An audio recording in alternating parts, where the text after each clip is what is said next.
سورۃ الرحمن، اس کے نزول کے حوالے سے دو اقوال ہیں۔ ایک قول یہ ہے کہ یہ مدنی صورت ہے، دوسرا قول یہ ہے کہ یہ مکی صورت ہے۔ قرین قیاس بات یہی ہے کہ یہ مکی صورت معلوم ہوتی ہے، مدنی صورت نہیں لگتی۔ سورہ رحمان میں 78 آیات کریمہ ہیں اور 3 رکوعات ہیں۔ اس سورہ مبارکہ میں اللہ تعالیٰ نے اپنی مختلف قسم کی نعمتوں کا ذکر فرمایا، وہ نعمتیں بھی بیان فرمائیں کہ جو فی الحال موجود ہیں، اور ان چیزوں سے جو کہ خطرات پر مشتمل ہیں ان سے آگاہ فرما کر گویا پیشگی ایک رہنمائی کر دی۔ یہ بذات خود مستقل بنیاد پر ایک نعمت ہے کہ غلطی کے انجام سے بچانے کے لیے پہلے سے خبردار کر دیا، تو یہ خبردار کرنا بھی ایک نعمت ہے۔ 31 بار ایک ہی آیت کریمہ کا تکرار ہوا، فَبِأَيِّ آلَاءِ رَبِّكُمَا تُكَذِّبَانِ، تم اپنے رب کی کون کون سی نعمت کو جھٹلاؤ گے۔ اس سورہ مبارکہ کے فضائل کے حوالے سے سیدہ فاطمہ الزہرا رضی اللہ تعالی عنہا سے ایک روایت مروی ہے، فرماتی ہیں کہ رسول اللہ صلی اللہ علیہ وسلم نے ارشاد فرمایا کہ سورہ واقعہ، حدید اور سورہ رحمان کی تلاوت کرنے والے کو زمین اور آسمان میں ساکن الفردوس کے نام سے پکارا جاتا ہے، یعنی مکین جنت کے نام سے پکارا جاتا ہے۔ سیدنا حضرت علی المرتضیٰ رضی اللہ تعالی عنہ سے ایک روایت ہے کہ اللہ کے رسول صلی اللہ علیہ وسلم نے ارشاد فرمایا، لِكُلِّ شَيْءٍ عَرُوسٌ وَعَرُوسُ الْقُرْآنِ الرَّحْمَانِ، ہر چیز کی کوئی نہ کوئی زینت، زیبائش ہوتی ہے۔ ہر چیز میں کوئی نہ کوئی حصہ ایسا ہوتا ہے کہ جو سجاوٹ کا، زینت کا باعث بنتا ہے یا زینت والا ہوتا ہے، سجاوٹ والا ہوتا ہے، اور قرآن مجید کے حصوں میں سے ایک حصہ سورہ رحمان ہے جو کہ اس پورے قرآن کی سجاوٹ والا حصہ ہے اور زینت والا حصہ ہے۔ ایک اور روایت ہے، آقا صلی اللہ علیہ وسلم نے سورۃ الرحمان کی جب تلاوت اصحاب رسول کے درمیان فرمائی، آپ صلی اللہ علیہ وسلم نے تکمیل سورہ کے بعد ارشاد فرمایا کہ جب یہی سورہ میں نے جنات کے سامنے لیلۃ الجن میں پڑھی تو وہ ہر آیت جو کہ فَبِأَيِّ آلَاءِ رَبِّكُمَا تُكَذِّبَانِ والی ہے، اس آیت کریمہ کے اختتام پر وہ یہی جملہ کہا کرتے تھے، اے اللہ، ہم تیری نعمتوں میں سے کسی ایک نعمت کو بھی نہیں جھٹلاتے، ہم تو آپ کی تعریف کرتے ہیں کہ ہر طرح کی تعریف آپ کے لیے ہے۔ لا بشیء من نعمک ربنا نکذب فلک الحمد، یہ الفاظ ہر آیت کریمہ کے جواب میں وہ کہتے ہیں۔ تو آپ صلی اللہ علیہ وسلم نے فرمایا کہ تم سے اچھے تو وہ جنات تھے کہ جنہوں نے ہر مرتبہ اس آیت کریمہ کی تلاوت کے اختتام پر یہ جملہ کہا۔ اس روایت سے بھی پتہ چلتا ہے کہ یہ سورہ مبارکہ مکہ میں ہی نازل ہوئی، کیونکہ آپ صلی اللہ علیہ وسلم نے لیلۃ الجن کا ذکر فرمایا ہے، اور یہ لیلۃ الجن کا واقعہ مکی دور میں ہوا۔ اس کا نزول کب ہوا؟ مفسرین کی رائے یہ ہے کہ سن 10 ہجری میں اس سورہ مبارکہ کا نزول ہوا۔ اس سورہ مبارکہ کی ابتدا الرحمن علم القرآن سے ہوتی ہے۔ اللہ تعالیٰ نے اپنے بہت سارے صفاتی ناموں میں سے اس میں الرحمن کو ذکر کیا۔ یہاں 2 باتیں سمجھیے گا۔ پہلی بات، مشرکین مکہ کے بارے میں سورہ فرقان کے اندر اللہ تبارک و تعالیٰ نے یہ بات ارشاد فرمائی ہے کہ وَإِذَا قِيلَ لَهُمُ اسْجُدُوا لِلرَّحْمَنِ، جب ان سے کہا جاتا ہے کہ رحمان کو سجدہ کرو، رحمان کے سامنے سجدہ ریز ہو جاؤ، تو جواب کہتے ہیں وَمَا الرحمن، رحمان کون ہے ہم نہیں جانتے۔ ان کے اس ناواقفیت کے انداز کو رد کرنے کے لیے یہاں پر صفت الرحمن کو ذکر کیا ہے دیگر صفات کے مقابلے میں۔ ایک بات، الرحمن کے لفظ کو یا صفت کو اللہ تعالیٰ نے اس لیے بھی ذکر کیا کہ الرحمن کا معنی ہے بہت زیادہ رحم کرنے والا۔ تسمیہ میں اللہ تعالیٰ نے 2 صفات اپنی بیان فرمائی ہیں۔ اللہ اس میں ذات ہے، الرحمن اور الرحیم۔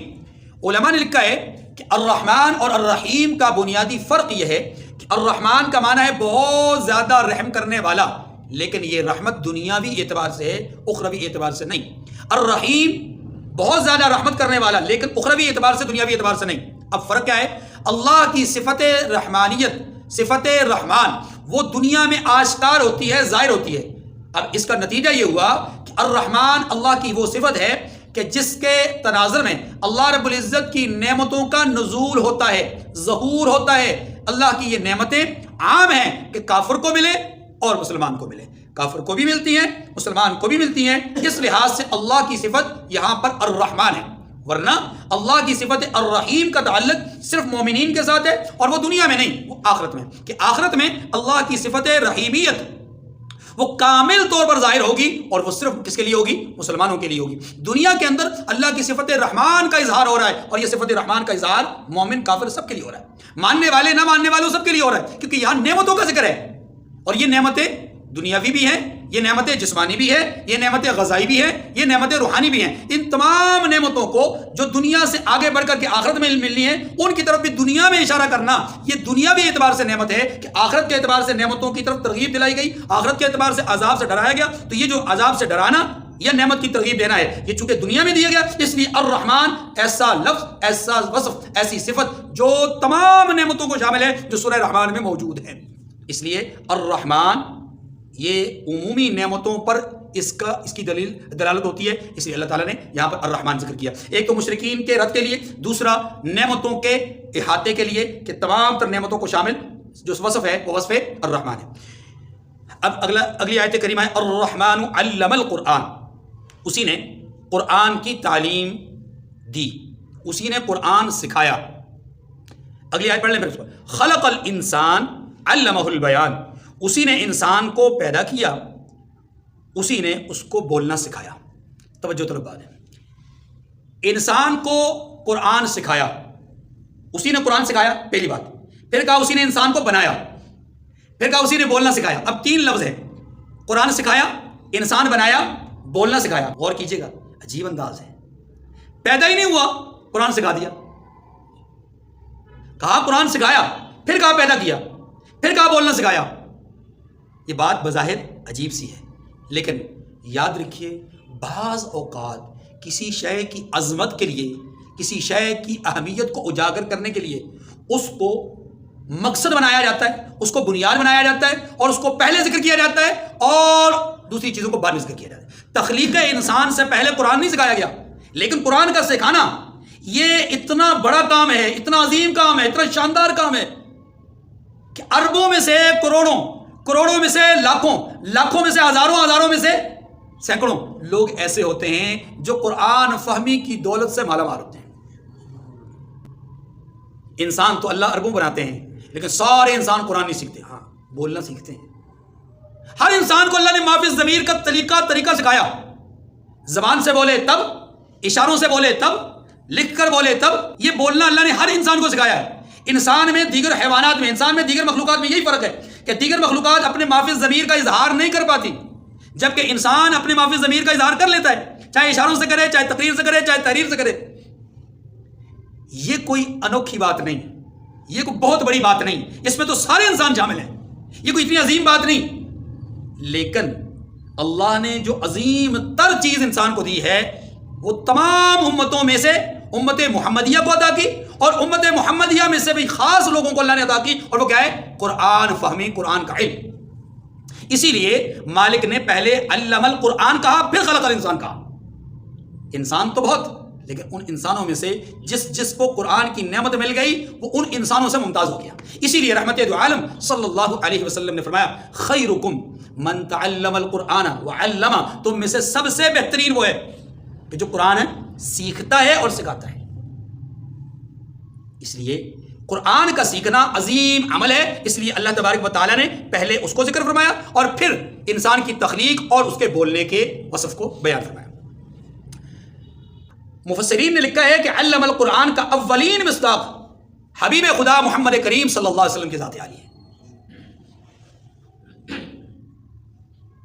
جبکہ آپ اگر غور کریں تو آدم علیہ السلام کے لیے اللہ تبارک و تعالیٰ فرماتے ہیں وَعَلَّمَ آدَمَ الْأَسْمَاءَ كُلَّهَا، اللہ فرماتے ہیں کہ ہم نے آدم کو تمام چیزوں کے نام سکھائے۔ گویا آدم علیہ السلام کو جو علم دیا گیا وہ چیزوں کا کے ناموں کا علم دیا گیا، یا وہ اوصاف بیان کیے گئے ان کے سامنے، اوصاف یاد کروائے گئے۔ داؤد علیہ السلام کو اللہ تبارک و تعالیٰ نے زرہ بنانے کا وصف اور علم بیان کیا، وعلمناہ صنعۃ لبوس لکم۔ اسی طریقے سے اللہ تعالیٰ نے حضرت خضر علیہ السلام کا جب ذکر کیا، وعلمناہ من لدنا علما، ہم نے ان کو علم لدنی عطا کیا ہے۔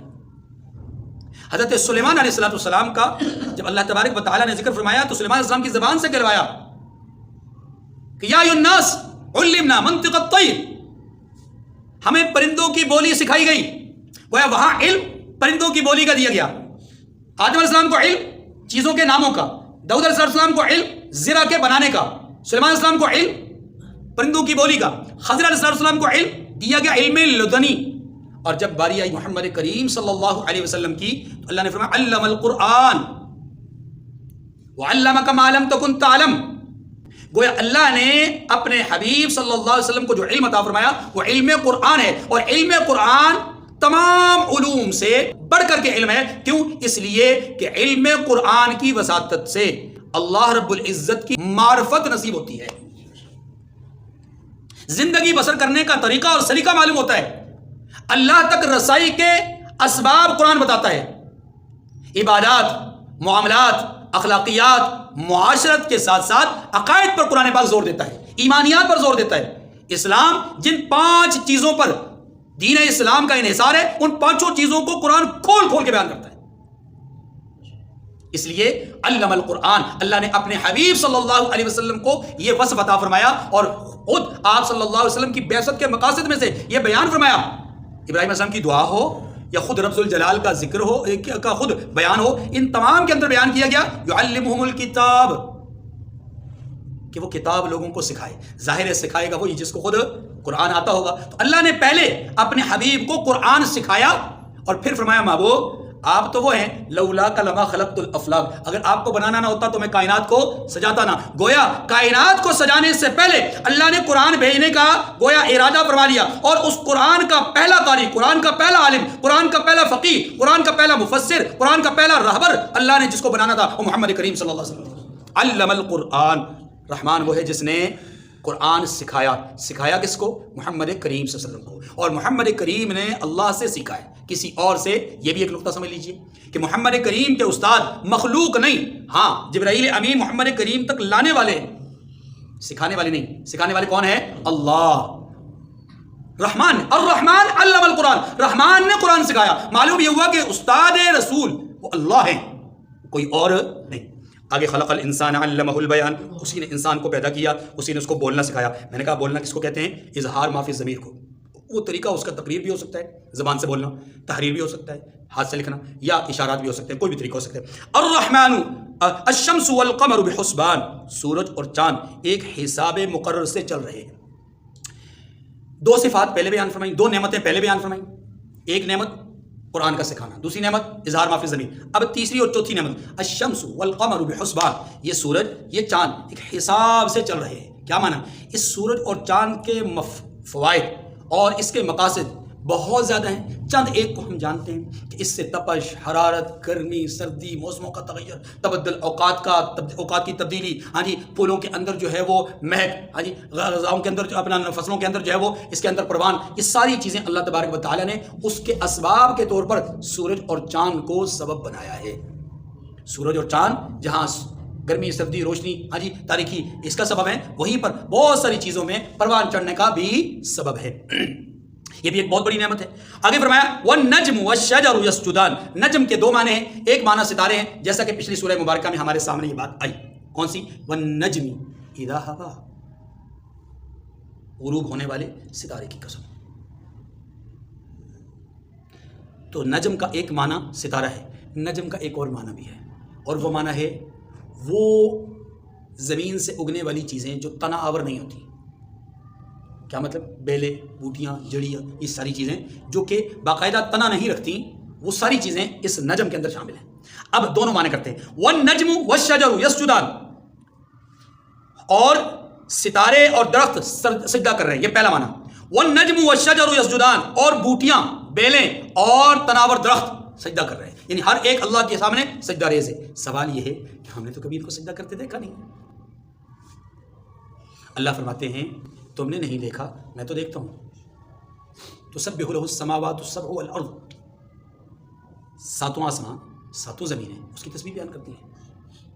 اللہ کہتے ہیں وَإِن مِّن شَيْءٍ إِلَّا يُسَبِّحُ بِحَمْدِهِ وَلَكِن لَّا تَفْقَهُونَ تَسْبِيحَهُمْ، ہر چیز اللہ کی تسبیح بیان کرتی ہے، تم نہیں سمجھتے۔ تو تمہارا نہ سمجھنا اس بات کی دلیل نہیں کہ کوئی سجدہ نہیں کر رہا، اللہ نے کروا کے دکھایا۔ معجزات رسول میں سے ایک معجزہ یہ ہے کہ آپ کے سامنے درخت باقاعدہ سجدہ ریز ہوا، کروا کے دکھایا اللہ نے۔ وَالسَّمَاءَ رَفَعَهَا وَوَضَعَ الْمِيزَانَ، آسمان کی بلندی، اللہ اکبر کبیرہ، اور اسی نے آسمان کو بلند کیا۔ وَوَضَعَ الْمِيزَانَ، اور ترازو قائم کی۔ آسمان کو بلند کرنا یہ الگ نعمت ہے، اور ترازو کو قائم کرنا یہ الگ نعمت ہے۔ ترازو سے مراد پیمائش کے اعتبار سے جو بھی چیزیں ناپنے ماپنے کی تمام چیزوں کو ترازو کہا جاتا ہے، لیکن یہاں ترازو سے مراد وہ انصاف ہے۔ دیکھیں اللہ تطغوا فی المیزان، ترازو میں حد سے تجاوز نہ کرو، یعنی نا انصافی مت کرو۔ وَأَقِیمُوا الْوَزْنَ بِالْقِسْطِ وَلَا تُخْسِرُوا الْمِیزَانَ، اور انصاف کے ساتھ ٹھیک تولو اور تول کم مت کرو۔ پہلی آیت کریمہ میں یعنی وَوَضَعَ الْمِیزَانَ أَلَّا تَطْغَوْا فِي الْمِیزَانِ، اس آیت کریمہ کا تعلق اس آخرت کے اعتبار سے ترازو سے نہ کیا جائے، بلکہ ان آیات کریمہ کو دنیاوی ترازو پر اگر اس کا انحصار کیا جائے یا اس کا مصداق بنایا جائے تو پھر معنی یہ ہوگا کہ دنیا کے اندر ناپنے میں، تولنے میں، پیمائش کرنے میں، بولنے میں، گواہی دینے میں، ہر چیز میں انصاف کرو۔ کیوں؟ اس لیے کہ دنیا کے اندر جو تمہارا مزاج اور عمل اور طریقہ ہوگا اسی پر قیامت کے دن ترازو میں تول کیا جائے گا، اس عمل کو، اس فیصلے کو، اس پیمائش کو، اس پیمانے کو۔ ولا تخسروا المیزان، اور تول میں کمی مت کرو۔ والارض وضعها للانام، اور اسی نے خلقت کے لیے زمین بچھائی، آسمان کو بلند کیا، زمین کو بچھایا۔ تو یہ زمین کا بچھانا، ہموار کرنا یا لوگوں کے لیے نفع مند بنانا، اس کا بار بار ذکر آیا۔ اور یہی اللہ تبارک و تعالیٰ کی نعمتوں میں سے ایک بہت بڑی نعمت ہے کہ اس زمین سے انسان کی جسمانی جو نشو و نما ہے اس کے جتنے اسباب ہیں اللہ تبارک و تعالیٰ زمین سے پہ ہم پہنچاتے ہیں۔ فیہا فاکہۃ والنخل ذات الاکمام، اللہ اکبر، اسی میں میوے ہیں، والنخل، اور کھجور کے درخت ہیں، ذات الاکمام، ایسی کھجوریں کہ جن کے اوپر غلاف ہوتے ہیں۔ کیا معنی؟ کھجور جب ابتدائی مراحل میں ہوتی ہے، وہ جب اس کا خوشہ ہوتا ہے، اس خوشے کے اوپر ایک غلاف ہوتا ہے، ایک اس کے اوپر پردہ ہوتا ہے، اسی پردے کو اکمام کہتے ہیں۔ فرمایا وہ کھجوریں جو کہ پردوں کے اندر ہیں، یعنی صاف ستھری اللہ کی طرف سے جو ایک خاص قسم کی اس کے اندر مٹھاس اور اس کے اندر رس ہے، وہ اللہ تبارک و تعالیٰ اس کا ذکر فرماتے ہیں۔ والحب، اور اناج، ذو العصف، ایسا اناج کہ جس کے ساتھ بس بھی ہوتا ہے، یعنی بوسے والا اناج، بوسے والی گندم۔ والریحان، ریحان ویسے پھول کو بھی کہتے ہیں مطلقاً پھول کو، اور خوشبو کو بھی کہتے ہیں، خوشبو والا پھول یا صرف خوشبو، اللہ تبارک و تعالیٰ نے دونوں چیزیں پیدا کی۔ گویا انسان کی دید کے لیے بھی خوبصورت چیزیں بنائی ہیں، انسان کی غذا کے لیے بھی بہترین چیزیں اللہ تبارک و تعالیٰ نے بنائی ہیں۔ یہ اللہ کی بہت ساری نعمتیں ہیں۔ دیکھیے فَبِأَيِّ آلَاءِ رَبِّكُمَا تُكَذِّبَانِ، تو اے گروہ جن و انس، تم اپنے پروردگار کی کون کون سی نعمت کو جھٹلاؤ گے؟ یہ جو لفظ کون کون کیا جاتا ہے نا، اصل میں بنیادی طور پہ اس کا معنی ہے کہ کون سی نعمت کو جھٹلاؤ گے۔ بنیادی طور پہ اس کا معنی ہے کہ تم اپنے پروردگار کی کون سی نعمت کو جھٹلاؤ گے، کوئی نعمت ایسی ہے جو جھٹلانے والی ہو۔ اور یہ جو ہم اردو میں اس کا ترجمہ کرتے ہوئے یہ لفظ استعمال کرتے ہیں کہ تم اپنے پروردگار کی کون کون سی نعمت کو، یہ سوالیہ انداز ہوتا ہے، یہ زیادہ زور اور تاکید، زور دینے کے لیے، تاکید پیدا کرنے کے لیے کہا جاتا ہے کون کون سی نعمت کو جھٹلاؤ گے۔ اگر اس کو جھٹلاتے ہو تو اس کو استعمال کرتے ہو، اس کو جھٹلاتے ہو تو اس کو استعمال کرتے ہو، کس نعمت کو جھٹلاؤ گے؟ اور کوئی کون کون سی نعمتیں ایسی ہیں کہ جن کے بغیر تم زندگی گزار سکتے ہو؟ یقیناً اللہ کی نعمتوں کے بغیر انسان نہ دنیا میں نہ آخرت میں اس کا کسی طرح کا بھی کوئی گزارا ممکن نہیں ہے، کیونکہ وجود انسان وفی انفسکم افلا تبصرون، وجود انسان بھی بذات خود بہت ساری نعمتوں کا مجموعہ ہے۔ ایک نعمت نہیں، بہت ساری نعمتوں، ایک سانس ہی کو لے لیجیے، سانس کا آنا ایک نعمت ہے، سانس کا نکلنا ایک نعمت ہے۔ کس کس نعمت کو جھٹلائیں گے؟ کون کون سی نعمت کے بغیر جینے کا ارادہ رکھتے ہو؟ گویا تم اللہ کی کسی نعمت کے بغیر جینے کا ارادہ اگر رکھتے ہو تو تمہارا یہ ارادہ 100% باطل ہے۔ تم اللہ کی نعمتوں کو بغیر گزارا نہیں کر سکتے، نہ دنیا میں نہ آخرت میں، نہ برزخ میں نہ حشر میں۔ ہر جگہ اللہ کی نعمتوں کے محتاج ہو۔ اللہ رب العزت نے اس ایک آیت کریمہ میں 31 بار بندوں کو اپنی محتاجی کی طرف متوجہ کیا ہے کہ تم میرے محتاج ہو۔ 31 بار یہ جملہ بار بار کہہ کر کے اس بات کی طرف بھی متوجہ کیا ہے کہ اے میرے بندو میری نعمتوں کا شکر ادا کرو۔ 31 بار بار بار اس بات کی طرف متوجہ کیا ہے کہ اے میرے بندو میری رحمتوں پر غور کرو اور تصور کرو کہ تمہارا خدا، تمہارا رب کتنا رحیم ہے۔ خلق الانسان من صلصال کالفخار، اسی نے انسان کو ٹھیکرے کی طرح کھنکھناتی مٹی سے بنایا. بار بار یہ لفظ آ چکا ہے، یعنی وہ مٹی جو تھوڑی پک جاتی ہے، جیسے اینٹ ہوتی ہے، پک جاتی ہے، پکنے کے بعد جب اس مٹی کو آپس میں ٹکرایا جاتا ہے تو وہ ایک آواز آتی ہے، اسی کو کھنکھنانا کہتے ہیں. وخلق الجان من مارج من نار، اور جنات کو آگ کے شعلے سے پیدا کیا ہے. تو گویا جنات آگ سے پیدا ہوئے اور فرشتے نور سے پیدا ہوئے، دونوں ہی مادے لطیف ہیں، اسی لیے دونوں مخلوقات عام طور پہ نظر نہیں آتی، الا یہ کہ جنات اور فرشتے جب اللہ چاہتے ہیں تو پھر کسی اور شکل میں نظر آتے ہیں. فَبِأَيِّ آلَاءِ رَبِّكُمَا تُكَذِّبَانِ، تو تم اپنے پروردگار کی کون کون سی نعمت کو جھٹلاؤ گے. رب المشرقین و رب المغربین، وہی دونوں مشرقوں اور دونوں مغربوں کا مالک ہے. سوال یہ کہ دو مشرق کہاں سے آ گئے، دو مغرب کہاں سے آ گئے؟ قرآن پاک نے 3 طرح کے الفاظ استعمال کیے ہیں، رب المشرقی والمغرب. وہ مشرق کا مغرب کا رب ہے. ایک طرح کی بات یہ ہے رب المشارق والمغارب، یہ بھی استعمال ہوا ہے. رب المشرقین و رب المغربین، یہ بھی استعمال ہوا ہے. اب مشرق کا لفظ بھی آیا ہے، مشرقین کا لفظ بھی آیا ہے، مشارق کا لفظ بھی آیا ہے، اسی طریقے سے مغرب، مغربین اور مغارب. سوال یہ ہے کہ یہ 3 طرح کے مشرق اور مغرب کا کیا معنی ہے؟ جواب اس کا یہ ہے کہ جب مطلقاً جہت کو بیان کیا گیا تو وہاں پر مشرقی والمغرب کا، رب المشرقی والمغرب، اور جب گرمیوں اور سردیوں کے الگ الگ اوقات کو بیان کرنا مقصود ہوا تو پھر مغربین کہا، مشرقین کا. یہ نکلنے کی الگ جگہ، یہ نکلنے کی، یہ موسم کے اعتبار سے الگ جگہ، یہ موسم کے اعتبار سے الگ جگہ. اور مشارق اور مغارب جب کہا گیا تو اس وقت مطلب ہوتا ہے کہ یومیہ اوقات، سالانہ اوقات، یومیہ اوقات یا جہاد، یہ تینوں طرح کی بات یہاں پر بیان کی گئی. تو اس لیے یاد رکھیے اس میں کوئی تضاد نہیں ہے، کوئی تضاد. رب المشرقین و رب المغربین، وہی دونوں مشرقوں اور دونوں مغربوں کا مالک ہے. فَبِأَيِّ آلَاءِ رَبِّكُمَا تُكَذِّبَانِ، تو تم اپنے پروردگار کی کون کون سی نعمت کو جھٹلاؤ گے. لَا بِشَيْءٍ من نعمك ربنا نكذب فلك الحمد مرج البحرين يلتقيان بينهما برزخ لا يبغيان. اسی نے 2 دریا رواں کیے جو آپس میں ملتے ہیں، 2 دریا رواں کیے جو آپس میں ملتے ہیں. توجہ، یہ 2 دریا سے مراد کیا ہے؟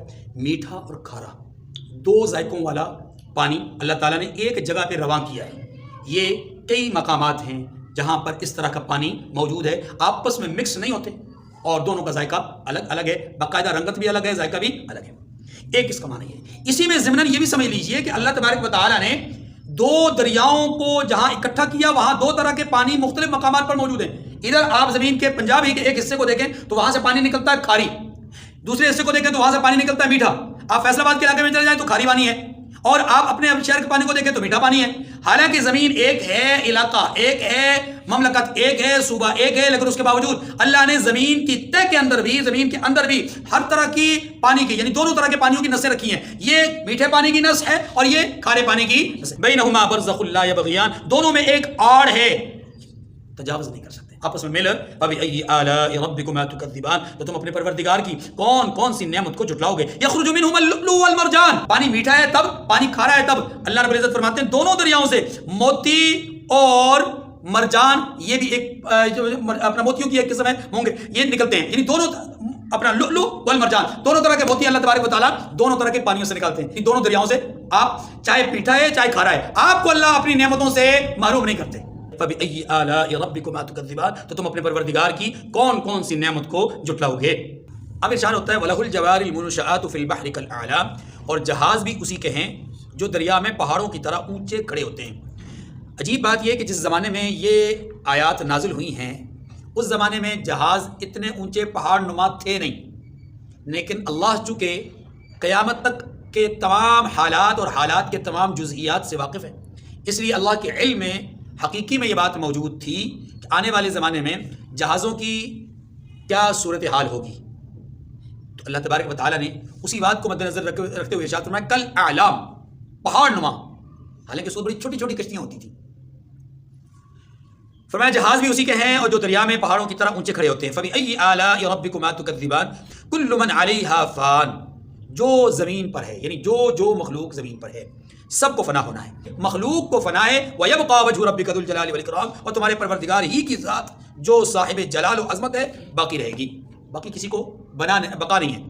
فَبِأَيِّ آلَاءِ رَبِّكُمَا تُكَذِّبَانِ، تو تم اپنے پروردگار کی کون کون سی نعمت کو جھٹلاؤ گے. اب ذرا یہاں ایک نقطہ سمجھیے. پیچھے تو 3 نعمتیں، کہیں سمندر کے اندر پانی کی، موتیوں کی، جہازوں کی، زمین کی، وزن اعمال کی، وغیرہ وغیرہ. سوال یہ ہے کہ کل من علیہا فان، ہر ایک نے فنا ہو جانا ہے، باقی رہنے والی ذات اللہ کی. تو اس میں انسان کے لیے کون سی نعمت ہے کہ جو اللہ فرماتے ہیں کہ تم اپنے رب کی کون کون سی نعمت کو جھٹلاؤ گے؟ یہ تو نعمت نہیں، یہ تو فنا ہلاکت ہے، فانی ہونا ہے. جواب اس کا یہ کہ اس فنا میں بقا ہے، اس فنا میں بقا ہے. فنا ہو کر کے رب ذوالجلال کے پاس جانا ہے. فنا فی اللہ کی تہ میں بقا کا راز مصبر ہے. جنزے بھائی، فنا فی اللہ کی تہ میں کوئی مرد کلندر کہا کرتا تھا، فنا فی اللہ کی تہ میں بقا کا راز مضمر ہے. جسے مرنا نہیں آتا اسے جینا نہیں آتا. فنا فی اللہ، اللہ کے لیے فنا ہونے میں بقا کا راز مضمر ہے. کہ جب بندہ اللہ سے ملاقات، بندہ مرنے کی تمنا کرتا ہی کیوں ہے؟ کہ وہ اپنے رب سے ملے. رب سے ملاقات کی غرض سے مرنے کی تمنا کرنا جائز ہے. دنیا کے حالات سے تنگ ہو کر کے مرنے کی تمنا کرنا حرام ہے. کتنا فرق ہے دونوں میں مرنے کی تمنا، لیکن ایک میں جائز ہے ایک میں حرام ہے. جائز کیوں ہے؟ اس لیے کہ وہ مر کر اصل میں اللہ سے ملنا چاہتا ہے، وہ چاہتا ہے کہ میں اپنے رب سے ملوں. اسی کو کہتے ہیں فنا فی اللہ کی تہ میں بقا کا راز مضمر ہے. تو اس لیے انسان کی فنا حقیقت میں بقا کی علامت ہے.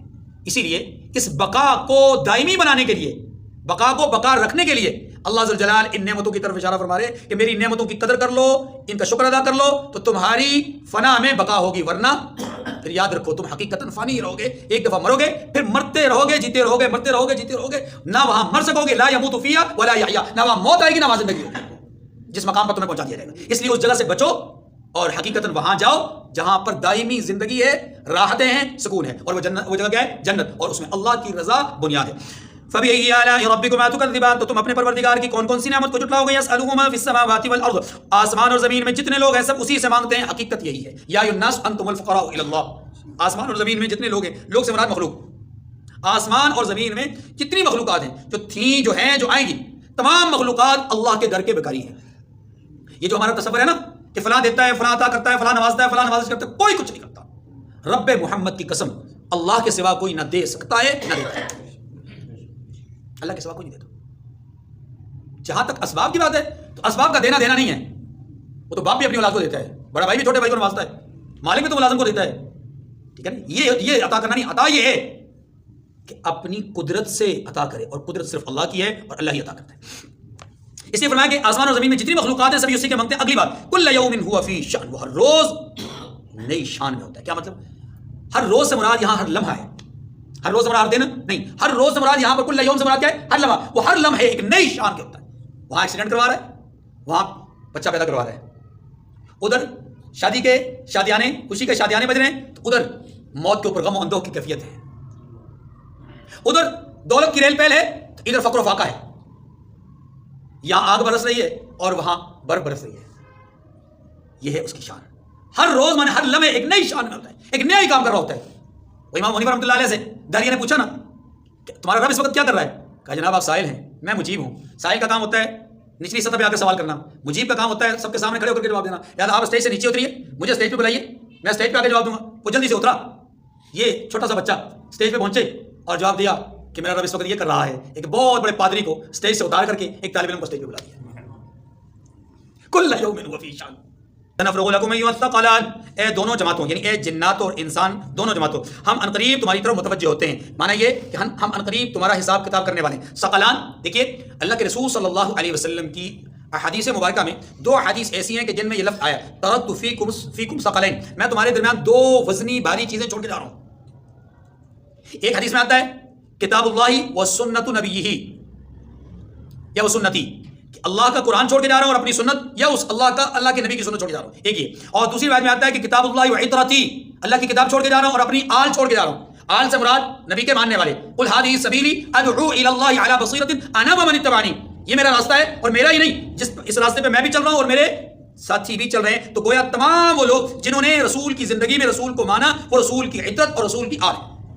فَبِأَيِّ آلَاءِ رَبِّكُمَا تُكَذِّبَانِ، تو تم اپنے پروردگار کی کون کون سی نعمت کو جھٹلاؤ گے؟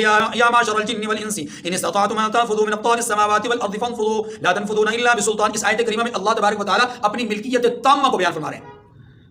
کیا فرمایا کہ اے گروہ جن و انس، اگر تمہیں قدرت ہو کہ آسمان اور زمین کے کناروں سے نکل جاؤ تو نکل جاؤ. اگر نکل سکتے ہو تو نکل جاؤ. لا تنفذون الا بسلطان، اور زور کے سوا تم نکل سکتے ہی نہیں. یعنی اگر تم نکلو گے تو اللہ کی قدرت سے نکلو گے، اور اللہ تمہیں اپنی رحمت سے اور اپنی ملکیت سے نکالے گا کیوں؟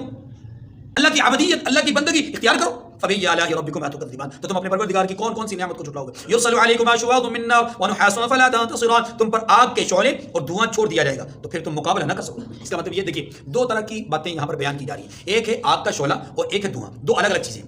بعض اوقات آگ ہوتی ہے اس میں دھواں نہیں ہوتا، بعض اوقات دھواں ہوتا ہے اس میں آگ نہیں ہوتی. بعض حضرات کی رائے یہ وَنُحَاسٌ سے مراد دھواں نہیں ہے بلکہ وَنُحَاسٌ سے مراد وہ شعلہ ہے جسے قرآن مجید نے شہاب ثاقب کہا ہے. آگ سے مراد وہ عام آگ اور نحاس سے مراد وہ خاص آگ جو کہ شہاب ثاقب کی صورت میں. اب یہ جو نحاس ہے اس نحاس کو یوں بھی سمجھیے کہ جناب مفسرین نے لکھا ہے کہ نحاس اس آگ کو کہتے ہیں جس آگ میں لوہا، جس آگ میں پیتل اور تانبا موجود ہوتا ہے، پیتل تانبا. اب یہ بات انہوں نے کیسے لی؟ کہتے ہیں کہ یہ جو شہاب ثاقب ہے اللہ تبارک و تعالیٰ جنات شیاطین کے پیچھے مارتے ہیں. یہ شہاب ثاقب جہاں گرا وہاں سائنسدانوں نے اس پر تحقیق کی تو پتہ چلا کہ اس کے اندر تانبا پیتل موجود ہے، دھات موجود ہے. اور یہ جو ایٹم استعمال ہوتا ہے، یہ جو بارود استعمال ہوتا ہے، یہ جو اسلحہ استعمال ہوتا ہے جدید دور کا، اس تمام جدید دور کے اسلحے کے اندر اگر آپ دیکھیں تو دھات اس میں موجود ہوتی ہے. تو گویا نحاسن کا معنی کیا ہوگا کہ اللہ تم پر آگ بھی چھوڑ دیں گے اور اللہ تم پر پیتل تانبا بھی یعنی بارود اور اس طرح کی چیزیں بھی چھوڑ دیں گے. فَبِأَيِّ آلَاءِ رَبِّكُمَا تُكَذِّبَانِ، تو تم اپنے پروردگار کی کون کون سی نعمت کو جھٹلاؤ گے. فَإِذَا انشَقَّتِ السَّمَاءُ فَكَانَتْ وَرْدَةً كَالدِّهَانِ، پھر جب آسمان پھٹ کر تیل کی تلچھٹ کی طرح گلابی ہو جائے گا. یا تو اس سے مراد یہ، یا اس سے مراد یہ ہے کہ آسمان کا رنگ اللہ قرب قیامت میں ایسا بنا دیں گے، جب آسمان پھٹے گا تو اس کا رنگ ایسا بنا دیں گے گویا کہ گلابی رنگ کر دیا گیا ہے، گلابی رنگ کر دیا گیا ہے. جب آسمان کی یہ کیفیت ہوگی تو تم سوچو تو صحیح اس وقت کیسا اولاد منظر ہوگا، کتنا خطرناک اور ڈراؤنا منظر ہوگا. آج بھی دیکھیں نا سورج گرہن ہو جاتا ہے ذرا زیادہ مقدار میں تو نیچے زمین پر ایک انسانوں کے دل کپکپانا شروع ہو جاتے ہیں کہ دن میں رات کا منظر ہے اور رات بھی بڑی بھیانک اور ڈراؤنی قسم کی. تو جب آسمان پورا کا پورا رنگ بدل جائے گا، اس کا گلابی رنگ ہو جائے گا تو اس وقت انسانوں کی کیا کیفیت ہوگی. فَبِأَيِّ آلَاءِ رَبِّكُمَا تُكَذِّبَانِ فَيَوْمَئِذٍ لَا يُسْأَلُ عَنْ ذَنبِهِ إِنسٌ وَلَا جَانٌ، اس روز نہ تو کسی انسان سے اس کے گناہوں کے بارے میں پوچھو گی اور نہ کسی جن سے. اللہ رب العزت کا ایک ہے علم اور ایک ہے اظہار علم. اللہ کے علم کو مد نظر رکھیں تو پھر پوچھ گچھ نہیں ہوگی. مانے یہ کہ اللہ کو تحقیق کی ضرورت نہیں ہے، اللہ کو تفتیش کی ضرورت نہیں ہے، اللہ کو جاننے کی ضرورت نہیں ہے کہ تم نے کیا کیا کیا نہیں کیا اس لیے پوچھیں. ہاں پوچھ ہوگی، اس لیے نہیں ہوگی کہ تم سے اللہ پوچھنا اس لیے چاہ رہے ہیں کہ اس کو پتہ نہیں، وہ جاننا چاہتے ہیں کہ تم نے کیا کیا. نہیں، پوچھ ہوگی لیکن اس لیے ہوگی کہ تم پر واضح کیا جائے کہ تم نے جو اعمال کیے ہیں اب اس کی سزا دیکھو تمہیں کیا دی جاتی ہے. اللہ فرماتے ہیں کہ تحقیق کے لیے سوال نہیں ہوگا، پوچھ گچھ تحقیق کے لیے نہیں ہوگی، البتہ تمہیں تمہاری غلطی کا احساس دلانے کے لیے سوالات ضرور ہوں گے. دوسری آیت کریمہ میں یہ بیان کی ہے. اب سمجھ آئی بات؟ چلیے. یعرف المجرمون بسیماہم فیؤخذ بالنواصی والاقدام، گنہگار اپنے چہرے ہی سے پہچان لیے جائیں گے تو پیشانی کے بالوں اور پاؤں سے پکڑ لیے جائیں گے. اللہ اکبر. اللہ صحابہ پیغمبر کے بارے میں کہتے ہیں ان کے چہرے بتا رہے ہیں کہ وہ رب کے بندے، ان کے بارے میں کہا جا رہا ہے ان کے چہرے بتائیں گے کہ یہ مجرم ہے.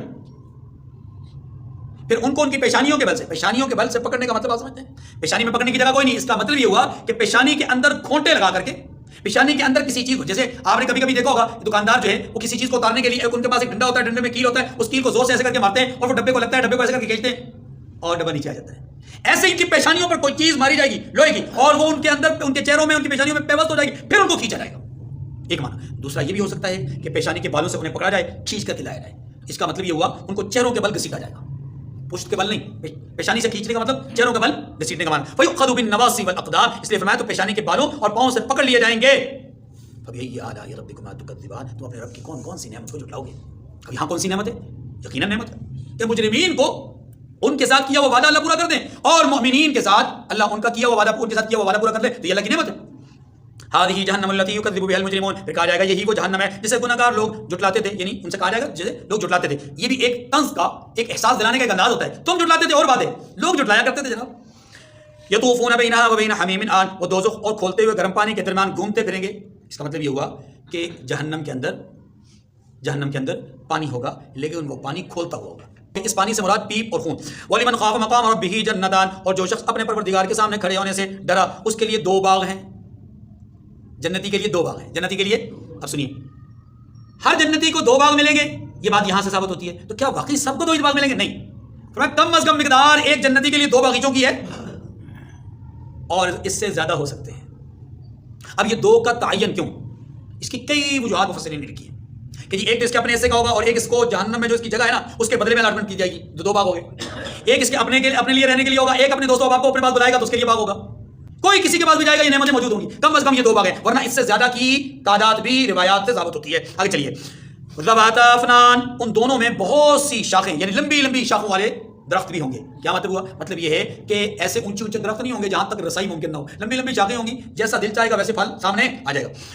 فبأي آلاء ربكما تكذبان فيهما عينان تجريان، اللہ، ان میں دو چشمے بہ رہے ہوں گے، ان دو باغوں میں دو چشمے بہ رہے ہوں گے. فبأي آلاء ربكما تكذبان فيهما من كل فاكهة زوجان، ان میں سب میوے دو دو قسم کے ہیں. فبأي آلاء ربكما تكذبان متكئين على فرش بطائنها من استبرق، یہاں تک تو پھلوں، باغات اور جنتوں کا ذکر ہے. اب اس میں جو رہنے کے لیے، بیٹھنے کے لیے کیا کیا انتظامات ہیں اس کا ذکر کیا جا رہا ہے کہ اہل جنت ایسے بچھونوں پر جن کے استر اطلس یعنی موٹے ریشم کے ہیں، تکیہ لگائے ہوئے ہوں گے، بستر ہوں گے، بستر اتنے شاندار ہوں گے کہ ان کے اوپر جو چادریں چڑھی ہوں گی نا، وہ چادریں موٹے ریشم کی ہوں گی، دبیز قسم کا ریشم. آج تو خالص ریشم ملتا نہیں ہے نا، وہاں خالص ریشم اور وہ بھی موٹا، یعنی گویا نرم اور ملائم قسم کے بستر ہوں گے. اے اللہ ہمیں نصیب فرما. وجنى الجنتين دان، اور دونوں باغوں کے میوے قریب ہیں، یعنی جو دونوں باغ ہیں پیچھے جگہ ذکر ہوا، ان کے میوے قریب ہوں گے. قریب سے مراد یہ ان کی پہنچ میں ہوں گے، ان کی دسترس میں ہوں گے. فبأي آلاء ربكما تكذبان فيهن قاصرات الطرف لم يطمثهن انس قبلهم ولا جان، فرمایا ان میں نیچی نگاہ والی عورتیں ہیں جن کو اہل جنت سے پہلے نہ کسی انسان نے ہاتھ لگایا اور نہ کسی جن. لم يطمثهن، ان کو چھوا نہیں کسی انسان نے، کسی جن نے. اب یہاں پر ایک اگر آپ غور کریں تو اللہ تبارک و تعالیٰ نے عورت کی خوبی بیان فرماتے ہیں کہ دنیا کے اندر عورتوں میں سے وہ عورت جو اپنے جسم کو، اپنی نگاہ کو، اپنے ذہن کو، اپنے دل و دماغ کو غیر مرد سے محفوظ رکھتی ہے، یہ عورت اللہ کے ہاں بڑی ہی پاکیزہ، بڑی ہی بابرکت عورت ہے. چلیے آگے میں بات کروں. کأنہن الیاقوت والمرجان، گویا وہ یاقوت اور مرجان ہیں، جیسے ہیرے موتی، ان کو بندہ سنبھال کے رکھتا ہے نا. اللہ فرماتے ہیں یہ عورتیں ایسی ہیں گویا کہ ہیرے موتی، کہ جنہیں بہت سنبھال کے رکھا گیا، یا جن کے وجود کو غیر مالک نے ہاتھ تک نہیں لگایا. فبأي آلاء ربكما تكذبان هل جزاء الإحسان إلا الإحسان، فرمایا نیکی کا بدلہ نیکی کے سوا کچھ نہیں ہے. دو احسان ذکر ہوئے ہیں، پہلا احسان بندے کی طرف سے عبادت، دوسرا احسان اللہ کی طرف سے عنایت. پہلا احسان بندے کی طرف سے طرز زندگی، دوسرا احسان اللہ کی طرف سے اس کے لیے جزائے عمل. هل جزاء الإحسان، بندے کے عمل، بندے کی طرز زندگی کا بدلہ کیا ہو سکتا ہے؟ فرمایا الا الاحسان، بہتر بدلہ ہو سکتا ہے، اللہ کی عنایت ہو سکتی ہے اور کچھ نہیں. فبأي آلاء ربكما تكذبان من دونهما جنتان، ان باغوں کے علاوہ دو باغ اور ہیں. اللہ اکبر. فبأي آلاء ربكما تكذبان، اس سے مراد دیکھیے ذرا سمجھیے، جنت میں دو طرح کے لوگ ہوں گے. ایک وہ لوگ ہوں گے جو مقربین میں سے ہوں، دوسرے وہ لوگ ہوں گے جو اصحاب الیمین میں سے ہوں گے. یعنی یہ بھی جنتی ہیں، پہلے والے بھی جنتی ہیں، لیکن درجات کا فرق ہے. پہلے جو درجات بیان کیے گئے وہ مقربین کے، اب جو درجے بیان کیے جا رہے ہیں وہ کس کے؟ اصحاب الیمین کے. ان کے لیے بھی اللہ فرماتے ہیں دو باغ ہوں گے. باغ ان کے بھی دو ہیں، باغ ان کے بھی دو ہیں، لیکن ظاہر کوالٹی میں فرق ہوگا. آگے فبأي آلاء ربكما تكذبان مدهامتان، اللہ، دونوں خوب گہرے سبز ہوں گے، گہرے سبز. دیکھیے جب فصل کو پانی، دھوپ کی تپش، حرارت موقع بموقع صحیح طور پر اس کو لگتی رہے تو اس کی جو ہریالی ہوتی ہے نا وہ اتنی گہری ہو جاتی ہے کہ بس اوقات سیاہی مائل ہوتی ہے. اگر بر وقت پانی نہیں لگا، اس کی دیکھ بھال ٹھیک طرح سے نہیں ہو سکی تو اس کے اندر ہریالی آتی ہے، لیکن وہ ہریالی لائٹ قسم کی ہوتی ہے، وہ گہری سبز رنگ کی نہیں ہوتی، یعنی جو اس میں ہریالی جو ہے وہ اپنا سیاہی مائل نہیں ہوتی. اللہ پاک فرماتے ہیں کہ یہ جو جنت کے باغات ہیں نا یہ گہرے سبز رنگ کے ہوں گے، معنی یہ کہ ان کو ہر طرح سے پوری طرح ہر چیز برابر ملی ہے، ان کی دیکھ بھال پوری طرح سے کی گئی ہے، اس لیے ان کی ہریالی میں کسی قسم کی کوئی کمی. اللہ، یہ وہ حسن جمال کو بیان کیا جا رہا ہے. فیہما عینان نضاختان، ان میں دو چشمے ابل رہے ہوں گے. اوپر کیا کہا؟ انہیں دو نہریں ہوں گی. یہاں کیا کہا؟ دو چشمے. اوپر مقربین، یہاں پر اصحاب الیمین. فبأي آلاء ربكما تكذبان فیہما فاکہۃ ونخل ورمان، ان میں میوے اور کھجوریں اور انار ہیں. یہ بھی پھل ہے، کوئی تفصیل کا بات نہیں. فبأي آلاء ربكما تكذبان، ہاں سوال یہ کہ کیا یہ وہی پھل ہوں گے جو دنیاوی اعتبار سے ہوں گے؟ کچھ نہیں کہا جا سکتا، لیکن زیادہ قرین قیاس بات یہ ہے رنگت، شکل و صورت تو شاید ایسی ہی ہو، لیکن ذائقہ ایسا نہیں ہو سکتا. وجدان یہ کہتا ہے کہ ذائقہ ایسا، ذائقہ کمال ہوگا. فیہما فاکہۃ ونخل ورمان فبأي آلاء ربكما تكذبان. آگے فرمایا فیہن خیرات حسان، ان میں نیک سیرت خوبصورت بولتے ہیں، نیک سیرت خوبصورت. دیکھیے اللہ نے خوبصورتی کو بعد میں اور نیک سیرتی کو پہلے بیان کیا. اس سے پتہ چلا کہ عورت سیرت کے اعتبار سے، کردار کے اعتبار سے پاکیزہ ہو تو یہ اہم ہے اس سے کہ عورت بہت خوبصورت ہو لیکن سیرت اور کردار اس کا اچھا نہ ہو، اس عورت سے وہ پہلے والی عورت زیادہ بہتر ہے. اب یہاں پر ایک نقطہ بھی سمجھ لیجیے، قرآن مجید نے جو عورت کی صفات بیان کی نا ان کو اگر ہم پڑھیں تو وہ جنتی عورت ہے. ظاہر جنتی عورت جو ہے اس کی صفات سب سے اعلیٰ ہوں گی. اب وہ کیا ہیں؟ دو باتیں بیان ہوئیں. میں سیرت کردار بہت اعلیٰ، خوبصورتی میں بھی بہت اعلیٰ. اب اگلا جملہ سنیے، حور مقصورات فی الخیام، وہ حوریں ہیں جو خیموں میں مستور ہیں. یعنی یہ جو عورتیں ہیں یہ حوریں ہیں اور خیموں میں بند ہیں. خیموں میں کیا ہے؟ اس سے پتہ چلا کہ عورت کی آزادی کا جو نعرہ لگایا جاتا ہے یہ فریب ہے، دھوکہ ہے، عورت پر اپنی دست درازی کا ایک ذریعہ ہے، اجنبی عورت کو اپنے زیر دست کرنے کا ایک ذریعہ ہے، ایک سبب ہے۔ دیکھیے آج عورت یہ کہتی ہے کہ میں اپنے خامند کے لیے چولہا گرم نہیں کر سکتی، میں اپنے خامند کے لیے کپڑے نہیں دھو سکتی، میں اپنے خامند کے لیے کھانا نہیں بنا سکتی، میں اپنے خامند کے لیے گھر میں صفائی نہیں کر سکتی۔ اغیار نے یہ نعرے اس کو دے کر کے کہا کہ تو آزادی مانگ، یہ غلامی ہے، تو آزادی مانگ، باہر آ، میدان میں آ، خود کما، جب تو خود کمائے گی تو مرد کی دست رس سے نکل جائے گی، پھر تو اس کا محتاج نہیں ہوگی۔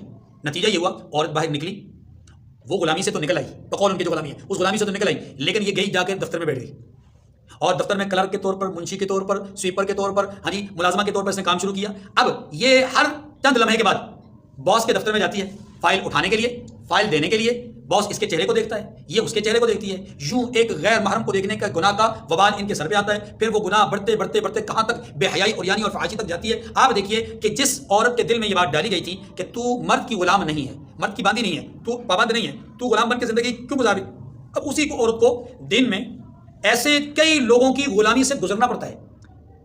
یہ اس کا چھوٹے لیول کا باس ہے، وہ اس کا بڑے لیول کا باس ہے، وہ اس سے بڑے لیول کا باس ہے، اور وہ باؤجی ہیں، ہر ایک کی چوکھٹ پہ اس کو حاضری دینا پڑتی ہے۔ تو پہلے تو ایک کی غلامی تھی، اب کئیوں کی غلامی ہے، اس کو سمجھ نہیں آئی کس کے ساتھ ہوا گیا ہے۔ اپنے مرد کے لیے زیب و زینت کو یہ حرام سمجھتی تھی، اب غیروں کے لیے زیب و زینت روزانہ کی بنیاد پہ کر رہی ہے۔ اپنے مرد کی خواہش کی تکمیل کھانے کے اعتبار سے، پینے کے اعتبار سے، پہننے کے اعتبار سے کرنا اس کے لیے ایک بہت بڑا بوجھ تھا، لیکن اغیار نے محنت کی، اب یہ کئی لوگوں کے لیے محنت کر رہی ہے، اور 8-8 10-10 12-12 گھنٹے محنت کر رہی ہے، اور یہ سمجھتی ہے کہ میں آزاد ہوں۔ حقیقت میں آزادی نہیں ہے، اب حقیقت میں غلامی ہے۔ ان کی مرضی کے بغیر 8 بجے ڈیوٹی کا ٹائم ہے، 8:05 پہ آئے گی، کبھی کو نہیں سنائیں گے۔ 4 بجے چھٹی کا ٹائم ہے، 4 بجے سے پہلے نکلنے کی کوشش کرے گی، کبھی کو نہیں سنائیں گے۔ غلامی یہاں ہے یا غلامی وہاں تھی؟ اللہ اکبر۔ اغیار نے کتنی محنت کی ہے۔ اللہ فرماتے ہیں 3 باتیں، پہلی بات عورت کردار کے اعتبار سے پاکیزہ ہو، دوسری بات خوبصورت ہو، تیسری بات باپردہ ہو۔